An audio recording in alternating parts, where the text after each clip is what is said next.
সকলকে জয় যিশু এবং মহান ঈশ্বরকে ধন্যবাদ দিই যে আরেকটিবার তার প্রশংসা গৌরব করার সুযোগ করে দিয়েছে।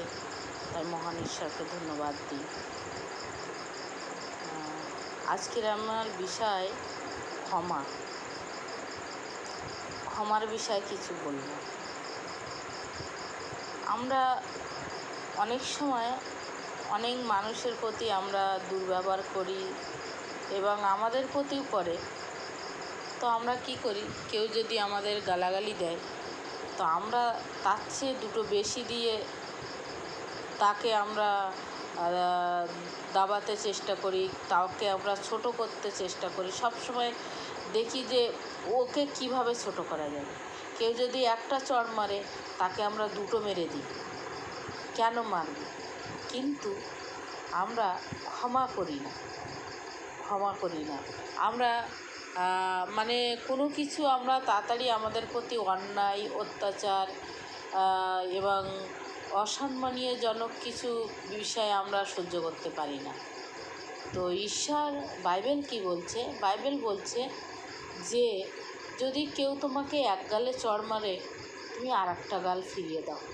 আর একটা গাল ফিরিয়ে দেওয়া তো দূরের কথা, আমরা ভাবি কিভাবে ওকে মেরে সেই সত্য আমরা তুলে নিতে পারব। কিন্তু বাইবেল বলছে যে তুমি তাকে ক্ষমা করো। কেউ যদি তোমার ওপরে দুর্ব্যবহার করছে, তোমাকে বেশি কথা বলছে, তোমাকে ছোট বড় কথা বলছে, সে তোমার চেয়ে বড় হতে চাইছে, তোমাকে ছোট করে সে নিজে বোঝাতে চাইছে যে দেখো আমার কত সম্মান, আমি কত ভালো। কিন্তু ভালো মন্দ তো ঈশ্বর বিচার করে, মানুষ বিচার করতে পারে না। কিন্তু বাইবেল কি বলছে তুমি তাকে ক্ষমা করো। তুমি ক্ষমা করা মানে কি? তার মাথায় তুমি জ্বলন্ত আগুন রেখে দিলে, সেই আগুনে সে পড়বে। কিন্তু আমরা যদি ক্ষমা করি, আমাদের প্রতি যদি এরকম অন্যায় অত্যাচার হয়, আমরা যদি ক্ষমা করি, তাহলে কি তার মাথায় জ্বলন্ত আগুন রেখে দিচ্ছে, মানে সে পুড়বে সেই আগুনে। কিন্তু আমরা যদি ক্ষমা করি, আমরা শান্তি পাব, আমরা আনন্দ থাকব। ক্ষমার মানে কি? আমরা ক্ষমা করি অনেক সময় মানুষকে দেখানোর জন্য যে ও যাক, ও মানে বলে দিয়েছে, ঠিক আছে আমি ক্ষমা করে দিলাম। কিন্তু এটা নয়, ক্ষমা আমরা মন থেকে করি না। আমরা যখন মন থেকে ক্ষমা করব তখন আমরা শান্তি পাবো, আনন্দ পাবো। আর তাকে আমরা ক্ষমা করা মানে সে পুড়তে থাকবে, সে কষ্ট পেতে থাকবে, সে যন্ত্রণা পেতে থাকবে। কিন্তু যে ক্ষমা করবে সে শান্তি পাবে। বাইবেল বলছে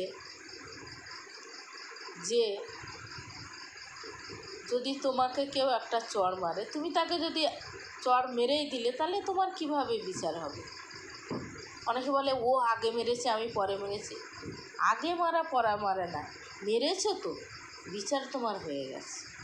আগে মারা পরে মারা না, আগে মেরেছো, তুমিও পরে মেরেছো, তার মানে তুমি মেরেছো। তুমি যদি না মেরে তুমি চুপ করে থাকতে, কি তুমি ক্ষমা করে দিতে, তাহলে তোমার বিচার হতো যে কেন মারলো, কী কারণে মারলো, তার দোষটা কী ছিল, তখন মানুষ বিচার করতো। কিন্তু সে আগে মেরেছে বলে তুমি পরে মেরে দিয়েছো, ঈশ্বর বলছে তোমার বিচার হয়ে গেছে।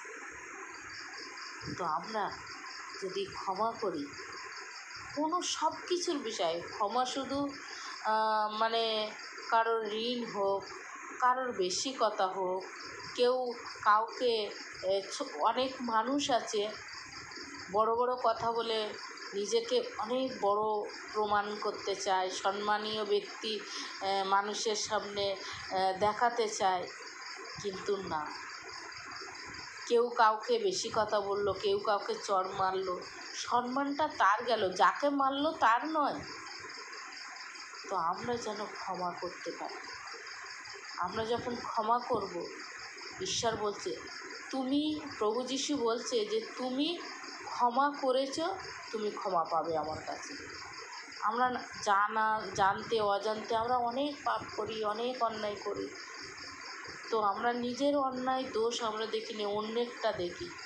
তো আমরা যখন নিজের দোষ অন্যায় দেখব, তখন আমরা সেই দোষ অন্যায় থেকে আমরা রক্ষা পাব, আমাদের ঈশ্বরও ক্ষমা করবে। তাই ঈশ্বরকে ধন্যবাদ দিই। আর সত্যি আমরা যেন ক্ষমা করতে পারি এবং আমরা নত হতে পারি। ঈশ্বর বলছে, তুমি নত হলে তোমাকে উন্নত করা যায়। ধন্যবাদ। জয় যিশু সকলকে।